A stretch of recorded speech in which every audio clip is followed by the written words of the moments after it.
What's up guys, Luke here, and today we are playing No More Room in Hell. Now, for those eagle-eyed amongst you, you may know that this is A, free to play on Steam, and B, it is based on the Source engine. And I have to say, it's not too bad a game for something based on the Source engine. It's been out for about 2 years now. I believe it may have only recently become free to play, but you can tell it's based on the Source engine very, very clearly just by looking at it. It's basically, as you may have guessed, a zombie apocalypse type game. Now, unfortunately, I've had to turn off the music, but let me trust me when I say that. Oh fuck! I'm in trouble now. I'm about to become a zombie. Yeah, I'm now about to become a zombie. I think, or something. Either way, the music is probably the best thing in this game. It is absolutely fantastic. It makes for a great atmosphere. It really does. It makes this game feel appropriately apocalyptic. But some of it is music, is the sort of thing I would be happy to hear in some sort of music I'd paid for, you know. The graphics themselves are pretty standard Source engine, but they are reasonably solid for their age. The textures, for the most part, hold up well. Now, I believe this artifact in this screen means that I am about to become a zombie. I'm not sure because I don't know much about this game. This is a game review of sorts, but I'm not going to give a definitive view on this because I'm very, very new to it. In fact, I first played this yesterday. I don't know what's going on a lot of the time. It's very, very hard to tell, in fact, what it's supposed to do. Weapons are very, very scarce, which makes it feel appropriately hellish. It's becoming very hard for me to see due to this weird artifacting thing. Probably because I am turning into a zombie, I'm not sure. Actually, we do have objectives, but wow, yep, I'm about to die, I think. I have no idea what's going on now. And I'm now dead.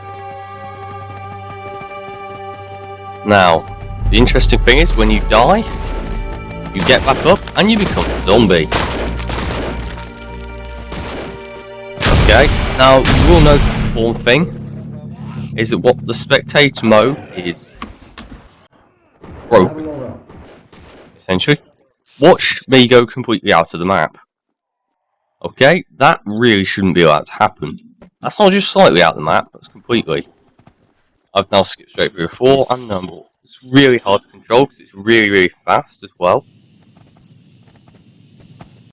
Oh, the zombies are okay animation wise as I've now respawned. Fortunately, I was hoping to show you the animation of the player characters. Now this is the player characters are by far, and I mean by far, the worst things graphically on this game. They are abysmal. They really are for a 2011 game, even something based on the now Source engine. The animations and the graphics of the player characters are beyond a joke.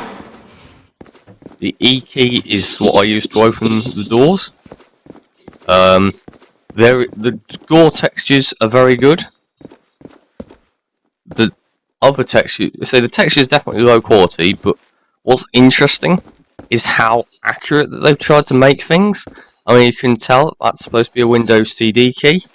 You can tell that that's actually modelled on a real computer. See, all the side vents and everything are on the computer screens. You've got your flickering light, which is a nightmare for any epilepsy sufferers. I do apologise, and I hope no one fits. You can actually tell that the cars are based on actual real cars. The chat system works just like it does in, say, Counter-Strike Source. Look at that, see? Clearly an Audi. It's a 2-hit kill with this crowbar thing on any of those zombies, but there you can see this. So some of the cars are realistic, some of them aren't. It's quite funny. So this is clearly based on a Cadillac, you can see. It's clearly very loosely based on an Audi, but it's an abysmal model. These models are actually a really bad joke. It's probably some kind of Ford or Chevy pickup, maybe a Dodge Ram. Doesn't say.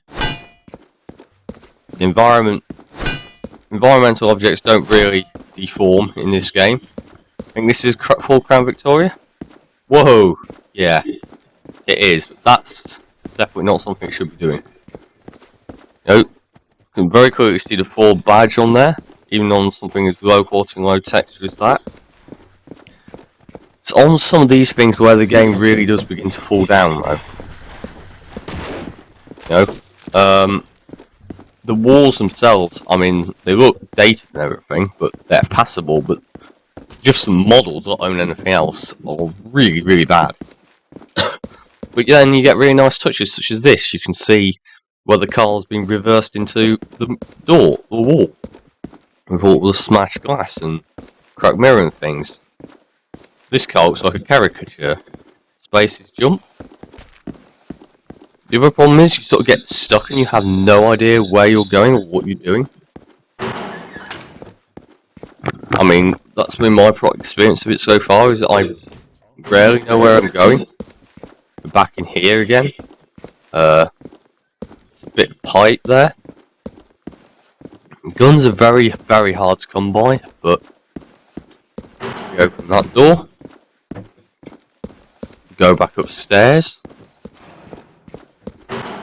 Doors will randomly shut behind me, which is weird. Need supplies. See, again, you can see the detail that they put in. I mean, again, Rice Krispies, clearly based on real things. It's very interesting, actually. How they've tried to put lots of detail in, and yet the textures are still inherently flawed. And I know the Source engine is old, but it is capable of more than this. I literally have no idea where I'm supposed to go. There's no map, as far as I'm aware. I've never found one. There's no arrow or anything to tell me where I am supposed to go. I mean, we're back down here again with the zombie I killed. I mean, there's this stuff out here. Am I supposed to go through those doors? Maybe. I haven't been in here yet. Do you get... That's interesting. That says FastX. I think. Could it be that they weren't allowed to use FedEx on that? Again. So you look at... Those textures are actually pretty solid, and so is the writing on it. Then you get this, which is just a mess. So, I mean, yeah, FastX.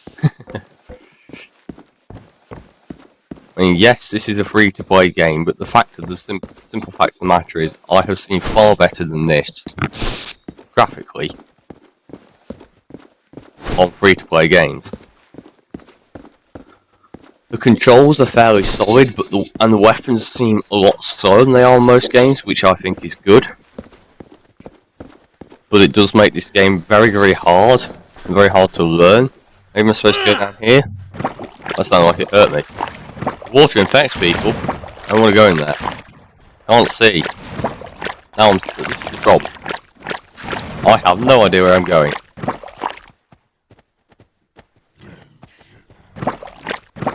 And I can hear something. But I have literally no idea where to go. So, what would I advise getting this game? Well, it's free, so it might be worth a try. There's plenty of servers out there. There's very little lag issue. game is playable, but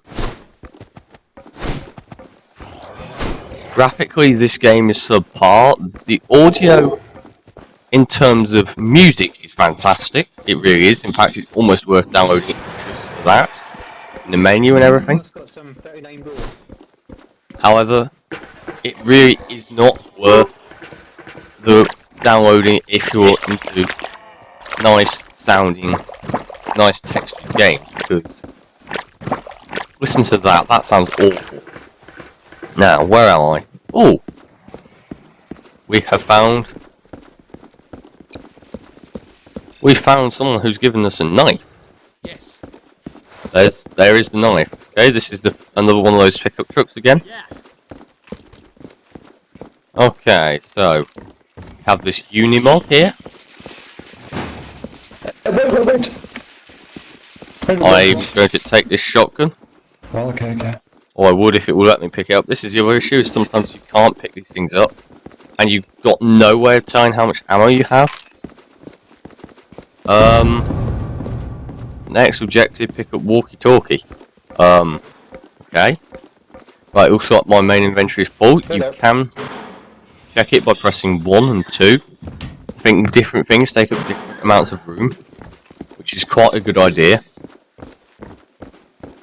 I was gonna sort of end it there, but it's gonna be a quick play/let's play. It's been so long since I've heard another human voice. It's refreshing. Listen, currently I'm being holed up in the engine sheds by the turntable. If you guys can go out of your way and lend me a hand, I'd greatly appreciate it. In fact, I might just return the favor. But first things first. The door to the platform requires an access code. Code is, let me see, 1901.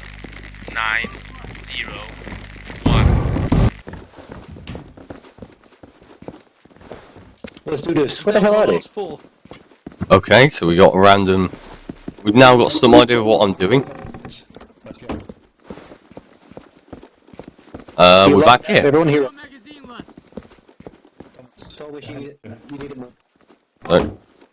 I don't know what that does. I really don't. As you can see, we've got this shotgun, and you can actually see that they've even named it after at least a real brand. We've got a Gort pistol. Oops. If two of you can head to the far end and hold that area, I'll go with someone else and go to the turntable. I'm gonna try and use the Gort pistol. No, that's not a pistol. The sights on this are I've got one, I'm just gonna use the max so far. okay, but this pistol is really, really weak. Unless you shoot them in the head. Makes sense, I guess. Oh, there is literally no way of telling how much ammo you have. And when you run out, it can be a pain. Because I now have that useless weapon. And that's giving me the click of death as well, so great.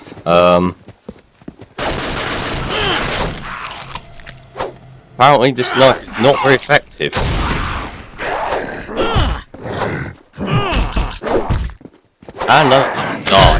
And I've died, so if you enjoyed, so would I recommend this game? Well, it's worth a go, but it's probably not worth keeping around. It's okay, is what it is. It is playable, but there are better free games out there, and there are certainly better games if you actually spend some money. So, if you did enjoy this video, please leave a like, leave a comment, and if you haven't already, please subscribe. And oh god, that glitch there, how the sky glitches when I go in here, really weird. Anyway, I hope to see you here in the very near future, and I hope you enjoyed this video. And Luke out.